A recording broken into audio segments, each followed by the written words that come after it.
Hi friends, ಹೇಗಿದ್ದೀರಾ? ಇವತ್ತಿನ ಅದ್ಭುತ ವಿಡಿಯೋಗೆ ನಿಮ್ಮೆಲ್ಲರಿಗೂ ಆತ್ಮೀಯ ಸ್ವಾಗತ. ಒಂದು ಚಿಕ್ಕ ನಗರದಲ್ಲಿ ದಿವ್ಯ ಎಂಬ 12 ವರ್ಷದ ಹುಡುಗಿ ವಾಸ ಮಾಡುತ್ತಿದ್ದಳು. ದಿವ್ಯ ತುಂಬಾ ಬುದ್ಧಿವಂತೆ ಮತ್ತು ಉತ್ಸಾಹಭರಿತ ಹುಡುಗಿ. ತನ್ನ ತರಗತಿಯಲ್ಲಿ ಆಕೆ ಯಾವಾಗಲೂ ಮುಂದೆ ಇರುತ್ತಿದ್ದಳು. ದಿವ್ಯಗೆ ಕಲ್ಪನಾ ಶಕ್ತಿ ಅಪಾರವಾಗಿತ್ತು. ರಾತ್ರಿಯ ಸಮಯದಲ್ಲಿ ಕಂಬಳಿಯನ್ನ ಒದ್ದುಕೊಂಡು ಟಾರ್ಚ್ ಲೈಟ್ ಹಾಕಿಕೊಂಡು ರಹಸ್ಯ ಕಥೆಗಳು, ಸಾಹಸ ಕಥೆಗಳು, ಭಯಂಕರ ಕಥೆಗಳನ್ನ ಓದುತ್ತಿದ್ದಳು.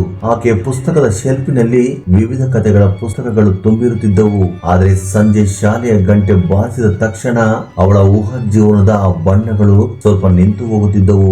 ದಾರಿಯಲ್ಲಿ ಚಪ್ಪಲಿಯನ್ನು ಸವರಿಕೊಂಡು ಮನೆಗೆ ನಡೆದುಕೊಂಡು ಬರುತ್ತಿದ್ದಳು. ಮನೆ ಯಾವಾಗಲೂ ಖಾಲಿಯಾಗಿರುತ್ತಿತ್ತು. ತಂದೆ ತಾಯಿ ಯಾವಾಗಲೂ ಬ್ಯುಸಿ ಇರುತ್ತಿದ್ದರು. ತಂದೆ ಸಿಟಿಯಲ್ಲಿ ಒಂದು ದೊಡ್ಡ ಟೆಕ್ ಕಂಪನಿಯಲ್ಲಿ ಕೆಲಸ ಮಾಡುತ್ತಿದ್ದನು. ತಾಯಿ ಆಸ್ಪತ್ರೆಯಲ್ಲಿ ಡಾಕ್ಟರ್ ಆಗಿ ಕೆಲಸ ಮಾಡುತ್ತಿದ್ದಳು. ದಿವ್ಯ ಒಂಟಿಯಾಗಿ ಸೋಫಾ ಮೇಲೆ ಕುಳಿತು ನಿಶಬ್ದವಾಗಿರುವ ಬೀದಿಯನ್ನು ನೋಡುತ್ತಾ ಸೂರ್ಯಾಸ್ತದವರೆಗೂ ತನ್ನ ತಂದೆ ತಾಯಿಯ ಕಾರು ಶಬ್ದಕ್ಕಾಗಿ ಎದುರು ನೋಡುತ್ತಿದ್ದಳು. ಒಂದು ದಿನ ಒಂದು ತಂಪಾದ ಸಂಜೆ ಸಮಯದಲ್ಲಿ ದಿವ್ಯ ತನ್ನ ಒಂಟಿತನವನ್ನು ಸಹಿಸಲಾಗದೆ ಹೋಗುತ್ತಾಳೆ. ಕಿಚನ್ ನಲ್ಲಿರುವ ತಾಯಿಯ ಬಳಿಗೆ ಹೋಗಿ ಚಿಕ್ಕದಾಗಿ, ಅಮ್ಮ, ನನಗೆ ಒಂಟಿಯಾಗಿರುವುದಕ್ಕೆ ಇಷ್ಟವಿಲ್ಲ. ಈ ಮನೆ ಖಾಲಿ ಪಾತ್ರೆಸುತ್ತಿದೆ. ನನಗೆ ತುಂಬಾ ಭಯವಾಗುತ್ತಿದೆ ಎನ್ನುತ್ತಾಳೆ. ದಿವ್ಯಳ ತಾಯಿಯ ಕಣ್ಣಲ್ಲಿ ದುಃಖವಿದ್ದರೂ ಮೃದುವಾಗಿ ನಗುತ್ತಾ, ಗೊತ್ತು ಕಂದ, ಈ ದಿನಗಳು ಸ್ವಲ್ಪ ಕಷ್ಟವಾಗಿ ಇರುತ್ತವೆ. ಆದ್ರೆ ನಿನಗೋಸ್ಕರನೇ ನಾವು ತುಂಬಾ ಕಷ್ಟಪಡುತ್ತಿದ್ದೇವೆ. ನೀನು ನಮಗೆ ಎಷ್ಟು ಇಷ್ಟವೋ ಗೊತ್ತಲ್ವಾ ಎಂದು ಮೃದುವಾಗಿ ಹೇಳುತ್ತಾಳೆ. ಆಗ ದಿವ್ಯ ತಲೆ ಆಡಿಸುತ್ತಾಳೆ. ಆದ್ರೆ ಅವಳ ಹೃದಯದಲ್ಲಿ ಏನೋ ಭಾರವಿದೆ. ಬಿಲ್ಲು ಆಹಾರ, ತನಗೆ ಇಷ್ಟವಾದ ಪುಸ್ತಕಗಳು ಬೇಕು ಅಂದ್ರೆ ಹಣ ಬೇಕು ಅಂತೇಳಿ ದಿವ್ಯಗೆ ಅರ್ಥವಾಯಿತು. ಆದ್ರೂ ಆಕೆಗೆ ಒಂಟಿತನ ತುಂಬಾ ದುಃಖ ನೀಡುತ್ತಿದೆ. ಕೆಲವು ದಿನಗಳ ನಂತರ ಒಂದು ದಿನ ತನ್ನ ತಾಯಿಯು ಸಂತೋಷದಿಂದ ಮನೆಗೆ ಬಂದಳು. ದಿವ್ಯ, ನನಗೆ ಒಂದು ಆಲೋಚನೆ ಬಂದಿದೆ ಎಂದು ಬ್ಯಾಗ್ ಅನ್ನು ಟೇಬಲ್ ಮೇಲೆ ಇಡುತ್ತಾಳೆ. ಇನ್ನು ಮುಂದೆ ನೀನು ಸಂಜೆ ಸಮಯದಲ್ಲಿ ಒಂಟಿಯಾಗಿ ಇರುವುದಿಲ್ಲ. ನಿನ್ನ ಮಾಮ ಸುಮನ್ ನಿನ್ನ ಜೊತೆ ಸಮಯ ಕಳೆಯುತ್ತಾನೆ. ಸುಮನ್ ಮಾಮ ಎಂದರೆ ಅವರ ಅಮ್ಮನ ಅಣ್ಣ. ಆತನು ತುಂಬಾ ಸ್ಪಾಟೆನ್ಸಿಯಾಗಿ ಜೋಕ್ ಮಾಡುತ್ತಾ ನಗಿಸುತ್ತಾ ಇರುತ್ತಾನೆ. ಅವನು ಕೂಡ ಒಂಟಿಯಾಗಿ ಒಂದು ಚಿಕ್ಕ ಮನೆಯಲ್ಲಿ ವಾಸಿಸುತ್ತಿದ್ದನು. ಅವನ ಮನೆಯಲ್ಲಿ ಹಳೆಯ ರೆಕಾರ್ಡ್ಗಳು, ವಿಚಿತ್ರವಾದ ಅಲಂಕಾರಗಳು ಇದ್ದವು. ದಿವ್ಯಗೆ ಯಾವಾಗಲೂ ಚಿಕ್ಕ ಚಿಕ್ಕ ಬಹುಮಾನಗಳು, ಒಳೆಯುವ ಕಲ್ಲು, ಕ್ಯಾಂಡಿ ಅಥವಾ ತಾನೇ ಕೆತ್ತಿದ ಮರದ ಪಕ್ಷಿ, ಹೀಗೆ ಬಹಳ ಗಿಫ್ಟ್ ಕೊಡುತ್ತಿದ್ದನು. ಅದನ್ನು ಕೇಳಿದ ದಿವ್ಯಳ ಮುಖ ಅರಳಿತು. ಅಮ್ಮ, ನಿಜ ಹೇಳು, ಮಾಮ ನಿಜವಾಗ್ಲೂ ಬರ್ತಾರಾ ಎಂದು ದಿವ್ಯ ಸಂತೋಷದಿಂದ ಕಿರ್ರನೆ ತಿರುಗುತ್ತಾಳೆ. ಅಂದಿನಿಂದ ಸುಮನ್ ಮಾಮ ಅವಳ ಸಂಜೆ ಸಮಯದ ಸ್ನೇಹಿತನಾದನು. ಕೆಲವೊಮ್ಮೆ ಅವಳ ಮನೆಗೆ ಬಂದು ಲಿವಿಂಗ್ ರೂಮ್ ಕಾರ್ಪೆಟ್ ಮೇಲೆ ಮಲಗಿಕೊಂಡು ತನ್ನ ಬಾಲ್ಯದ ಕಥೆಗಳನ್ನು ಹೇಳುತ್ತಿದ್ದನು. ಹೀಗೆ ಒಂದು ಸಾರಿ ಕಾರ್ಫಿಲ್ಸ್ ನಲ್ಲಿ UF ನೋಡಿದ್ದೇನೆ ಎಂದು ಸೀರಿಯಸ್ ಆಗಿ ಹೇಳಿದನು. ಒಮ್ಮೊಮ್ಮೆ ದಿವ್ಯ ಸೈಕಲ್ ತೆಗೆದುಕೊಂಡು ಮಾಮನ ಮನೆಗೆ ಹೋಗುತ್ತಿದ್ದಳು. ಅಲ್ಲಿ ಪಾಪ್ಕಾರ್ನ್ ವಾಸನೆ, ಹಳೆಯ ಟಿವಿಯ ಶಬ್ದದೊಂದಿಗೆ ಮನೆ ಹಾಯಾಗಿತ್ತು. ಅವರ ಬೋರ್ಡ್ ಗೇಮ್ಸ್ ಆಡುತ್ತಿದ್ದರು. ಬೋರ್ಡ್ ಗೇಮ್ಸ್ ಗಳಲ್ಲಿ ಅವರ ಮಾಮ ಯಾವಾಗಲೂ ದಿವ್ಯಳನ್ನೇ ಗೆಲ್ಲಿಸುತ್ತಿದ್ದನು. GG RR ಮೂವೀಸ್ ನೋಡುತ್ತಾ ನಗಾಡುತ್ತಿದ್ದರು. ಒಂದು ಮಧ್ಯಾಹ್ನ ಮಳೆ ಬರುವ ಸಮಯದಲ್ಲಿ ಆಕೆಯ ಮಾವ ಒಂದು ಹಳೆಯ ಪುಸ್ತಕ, ಚಾಡೋಲಿ ರಹಸ್ಯ ಎಂಬ ಪುಸ್ತಕವನ್ನು ಕೊಟ್ಟು, ತಿನ್ನು, ಇದು ನಿನಗೋಸ್ಕರ ಎಂದು ಅವಳ ತಲೆ ಸವರುತ್ತಾನೆ. ಆ ನಂತರ ಅವನು ಆಕೆಗೆ ತುಂಬಾ ಜೋಕ್ಗಳನ್ನು ಹೇಳಿದನು. ಆ ಜೋಕುಗಳನ್ನು ಕೇಳಿ ದಿವ್ಯ ತುಂಬಾ ಸಮಯ ನಗುತ್ತಾಳೆ. ಸ್ವಲ್ಪ ದಿನಗಳ ಕಾಲ ಆಕೆಯ ಜೀವನ ಸಂತೋಷವಾಗಿ ಸಾಗಿತು. ಸ್ಕೂಲ್ ಬಿಟ್ಟ ತಕ್ಷಣ ಮಾಮನ ಜೊತೆ ಸಮಯ ಕಳೆಯುವುದಕ್ಕೆ ಓಡಿ ಬರುತ್ತಿದ್ದಳು. ಆದ್ರೆ ಕೆಲವೇ ತಿಂಗಳಲ್ಲಿ ಏನೋ ಬದಲಾಗಿದೆ ಅನಿಸಿತು. ಚಿಕ್ಕ ಚಿಕ್ಕ ಬದಲಾವಣೆಗಳು, ಏನೋ ಒಂದು ರೀತಿ ಕಂಫರ್ಟ್ ಇಲ್ಲದೆ ಇರುವುದು. ಒಂದು ದಿನ ಮಾಮನ ಕಣ್ಣಿನಲ್ಲಿ ವಿಚಿತ್ರವಾದ ಹೊಳಪು, ಅವನ ಪಕ ಪಕ ನಗು ನಾಟಕ ಅನಿಸುತ್ತಿತ್ತು.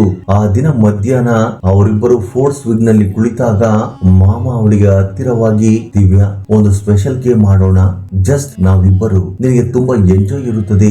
ನಿನಗೆ ಒಂದು ಕೂಲ್ ವಿಷಯ ಸುತ್ತೇನೆ ಎಂದನು. ದಿವ್ಯ ಬೆವರುತ್ತಿದ್ದಾಳೆ. ದಡಬಡಿಸುತ್ತಾ, ಏನ್ ಗೇಮ್ ಎಂದು ಸ್ವಲ್ಪ ಹಿಂದಕ್ಕೆ ಸರಿಯುತ್ತಾಳೆ. ಆಗ ಮಾಮ ನಗುತ್ತಾ, ಅರೆ, ನೋಡಿದರೆ ಗೊತ್ತಾಗುತ್ತೆ, ಸೀಕ್ರೆಟ್, ನನ್ನನ್ನು ನಂಬು ಎಂದು ಹೇಳಿದನು. ಮೊದಲಿಗೆ ದಿವ್ಯ ಅದನ್ನು ತಮಾಷೆಯಾಗಿ ತೆಗೆದುಕೊಂಡಳು. ಆಕೆ ಮಾಮ ಒಳಗಡೆ ಕರೆದುಕೊಂಡು ಹೋಗಿ ಲೈಟ್ಸ್ ಆಫ್ ಮಾಡಿ ಒಂದು ವಿಚಿತ್ರವಾದ ಸ್ಕವೆಂಜರ್ ಅಂಡ್ ಗೇಮ್ ಆಡು ಎಂದನು. ಮನೆಯಲ್ಲಿ ಯಾವುದೋ ವಸ್ತುವನ್ನು ಬಚ್ಚಿಟ್ಟಿದ್ದೇನೆ, ಪತ್ತೆ ಮಾಡು ಎನ್ನುತ್ತಾನೆ. ಆದ್ರೆ ಗೇಮ್ ಆಡುತ್ತಿದ್ದಾಗ ಮಾಮ ನಿಶಬ್ದವಾಗಿ ಬದಲಾಗುತ್ತಾನೆ. ಅವಳನ್ನು ಹಾಗೆ ನೋಡುತ್ತಾ ಅವಳ ಪ್ರತಿ ಹೆಜ್ಜೆಯನ್ನು ಹಿಂಬಾಲಿಸುತ್ತಿದ್ದಾನೆ. ಆಗ ಹೇಳಿದ, ದಿವ್ಯ, ಇಲ್ಲಿ ಕುಳಿತುಕೊಳ್ಳೋಣ, ಹೊಸದಾಗಿ ಏನಾದರೂ ಎಕ್ಸ್ಪೆರಿಮೆಂಟ್ ಮಾಡೋಣ ಎನ್ನುತ್ತಾನೆ. ದಿವ್ಯಳ ಹೃದಯ ಸ್ಪೀಡ್ ಆಗಿ ಒಡೆದುಕೊಳ್ಳುತ್ತಿದೆ. ಆಗ ದಿವ್ಯ ಇದು ಮೆನೋಪೋಲಿ ಗೇಮ್ ಅಲ್ಲ, ಮೂವಿ ನೈಟ್ ಗೇಮ್ ಕೂಡ ಅಲ್ಲ. ಮಾಮ, ನನಗೆ ಈ ಗೇಮ್ ಇಷ್ಟವಿಲ್ಲ ಎಂದು ಹಿಂದಕ್ಕೆ ಹೆಜ್ಜೆ ಹಾಕುತ್ತಾಳೆ. ಮಾಮ ಒಂದು ಕ್ಷಣ ನಿಂತು ಮತ್ತೆ ಸೌಮ್ಯವಾದ ನಗು ನಗುತ್ತಾ, ಸರಿ ದಿವ್ಯಾ, ಬೇಡ ಬಿಡು ಎನ್ನುತ್ತಾನೆ. ಆದ್ರೆ ದಿವ್ಯಾ ಹೃದಯದಲ್ಲಿ ಏನು ಭಾರ ಉಳಿದುಕೊಂಡಿತು. ಆ ರಾತ್ರಿ ಅವಳಿಗೆ ನಿದ್ರೆ ಬರಲಿಲ್ಲ. ಗೋಡೆಗಳ ಮೇಲೆ ಯಾವುದೋ ನೆರಳು ಕಾಣುತ್ತಿದೆ. ಮನೆಯಲ್ಲಿನ ನಿಶಬ್ದ ಆಕೆಗೆ ತುಂಬಾ ಭಯ ಬೀಳಿಸುತ್ತಿದೆ. ಮಾರನೇ ದಿನ ದಿವ್ಯಳ ಮನಸ್ಸು ಒಂದು ಕಡೆ ಇಲ್ಲ. ಪೆನ್ಸಿಲ್ ನಿಂದ ಡೆಸ್ಕ್ ಗೆ ಟಕ ಹೊಡೆಯುತ್ತಿದ್ದಾಳೆ. ಸ್ನೇಹಿತರ ಜೊತೆಗಿನ ಪಟ ಮಾತುಗಳು ನಿಂತು ಹೋಗಿದ್ದಾವೆ. ಆಗ ಆಕೆ ಇಷ್ಟವಾದ ಟೀಚರ್ ಅವಳನ್ನು ತಕ್ಷಣವೇ ಗಮನಿಸಿದರು. ಬ್ರೇಕ್ ಟೈಮ್ ನಲ್ಲಿ ಟೀಚರ್ ಅವಳನ್ನು ಪಕ್ಕಕ್ಕೆ ಕರೆದುಕೊಂಡು ಹೋಗಿ, ಏನಾಯ್ತು ಪುಟ್ಟ, ನೀನು ಮೊದಲಿನಂತಿಲ್ಲ, ಹೀಗೆ ಇದ್ದೀಯಾ ಎಂದು ಕೇಳಿದರು. ದಿವ್ಯಾ ತನ್ನ ಕೆಳಗಡೆ ಇದ್ದ ಮಣ್ಣನ್ನು ತಳ್ಳುತ್ತಾ ಮೆಲ್ಲನೆ ಹೇಳಿದಳು, ಮೇಡಮ್, ನನ್ನ ಮಾಮ ಸುಮನ್ ನನ್ನ ಜೊತೆ ವಿಚಿತ್ರವಾಗಿ ವರ್ತಿಸುತ್ತಿದ್ದಾರೆ. ನನಗೆ ಏನೋ ಅನಾನುಕೂಲವಾಗುತ್ತಿದೆ ಎಂದು ಅನಿಸುತ್ತಿದೆ. ನನಗೆ ಏನು ಮಾಡಬೇಕೆಂದು ಅರ್ಥವಾಗುತ್ತಿಲ್ಲ ಎಂದು ಹೇಳಿದಳು. ಆಗ ಟೀಚರ್ ಮುಖದಲ್ಲಿನ ನಗು ಮಾಯವಾಯಿತು. ದಿವ್ಯಾ, ನೀನು ನನಗೆ ಹೇಳಿ ಒಳ್ಳೆ ಕೆಲಸ ಮಾಡಿದೆ, ಇದನ್ನು ನಾವು ಸರಿ ಮಾಡೋಣ ಎನ್ನುತ್ತಾರೆ. ಆಗ ದಿವ್ಯಾ ಸರಿ ಮೇಡಮ್ ಎನ್ನುತ್ತಾಳೆ. ನಂತರ ಟೀಚರ್ ಇನ್ನು ತಡ ಮಾಡಲಿಲ್ಲ. ಆ ಸಂಜೆಯೇ ದಿವ್ಯಳ ತಂದೆ ತಾಯಿಗೆ ಕಾಲ್ ಮಾಡಿ ಇಡೀ ವಿಷಯವನ್ನ ವಿವರವಾಗಿ ಹೇಳಿದರು. ಅವರಿಗೆ ಇದರ ಬಗ್ಗೆ ತಿಳಿದಾಗ ಜಗತ್ತೇ ನಿಂತು ಹೋದಂತೆ ಅನಿಸಿತು. ತಾಯಿ ಆಸ್ಪತ್ರೆಯಿಂದ ತಕ್ಷಣ ಮನೆಗೆ ಬಂದಳು. ಹಾಗೆ ಮುಖದಲ್ಲಿ ಏನೋ ತಿಳಿಯದ ದುಃಖ ತುತ್ತಿದೆ. ದಿವ್ಯಳ ತಂದೆ ಮೀಟಿಂಗ್ ಅನ್ನು ಅರ್ಧಕ್ಕೆ ನಿಲ್ಲಿಸಿ ಕೋಪದಿಂದ ಮನೆಗೆ ಹಿಂತಿರುಗಿದರು. ನಂತರ ಅವರು ದಿವ್ಯಳನ್ನು ಸೋಫಾದ ಮೇಲೆ ಕೂರಿಸಿಕೊಂಡು, ಏನಾಯ್ತು ಪುಟ್ಟ ಎಂದು ಮೃದುವಾಗಿ ಕೇಳಿದರು. ತಾಯಿಯ ಧ್ವನಿ ನಡುಗುತ್ತಿದೆ. ನಂತರ ದಿವ್ಯಾ ಅವರಿಗೆ ಎಲ್ಲವನ್ನು ಹೇಳಿದಳು. ತನ್ನ ಮಾಮ ಆಡಿಸಿದ ವಿಶೇಷವಾದ ಗೇಮ್ ಮತ್ತು ಅನಾನುಕೂಲ ಭಾವನೆ, ತಾನು ನಿಲ್ಲಿಸಲು ಹೇಳಿದ ವಿಷಯ ಎಲ್ಲವನ್ನು ಹೇಳಿದಳು. ಇದನ್ನೆಲ್ಲ ಕೇಳಿ ಎತ್ತವರಿಗೆ ತುಂಬಾ ಆಶ್ಚರ್ಯವಾಯಿತು. ಅವರು ತಕ್ಷಣ ಅವಳನ್ನು ಗಟ್ಟಿಯಾಗಿ ಅಪ್ಪಿಕೊಂಡರು. ಆಗ ದಿವ್ಯಳ ತಾಯಿ, ದಿವ್ಯಾ, ಇಷ್ಟು ಧೈರ್ಯದಿಂದ ನೀನು ಈಗ ಹೇಳಿದ್ದಕ್ಕೆ ನಮಗೆ ನಿನ್ನ ಮೇಲೆ ಹೆಮ್ಮೆ ಆಗುತ್ತಿದೆ ಎನ್ನುತ್ತಾರೆ. ತಂದೆಯ ಹೃದಯ ಉತ್ಸಾಹದಿಂದ ಹೇಳಿತು, ನೀನು ಇನ್ನು ಮುಂದೆ ಒಬ್ಬಂಟಿಯಾಗಿರುವುದಿಲ್ಲ, ಅದು ಇಲ್ಲಿಗೆ ನಿಲ್ಲುತ್ತದೆ, ನಾವು ನಿನ್ನನ್ನು ಕಾಪಾಡಿಕೊಳ್ಳುತ್ತೇವೆ ಎಂದು ಹೇಳಿದರು. ನಂತರ ಪೊಲೀಸರು ತಕ್ಷಣ ಸ್ಥಳಕ್ಕೆ ಪ್ರವೇಶಿಸಿದರು. ಆ ರಾತ್ರಿ ಸುಮನ್ ಮನೆಗೆ ಹೋದರು. ಅವನ ಮನೆಯಲ್ಲಿ ಲೈಟ್ಗಳು ಆನ್ ಆಗಿದ್ದಾವೆ.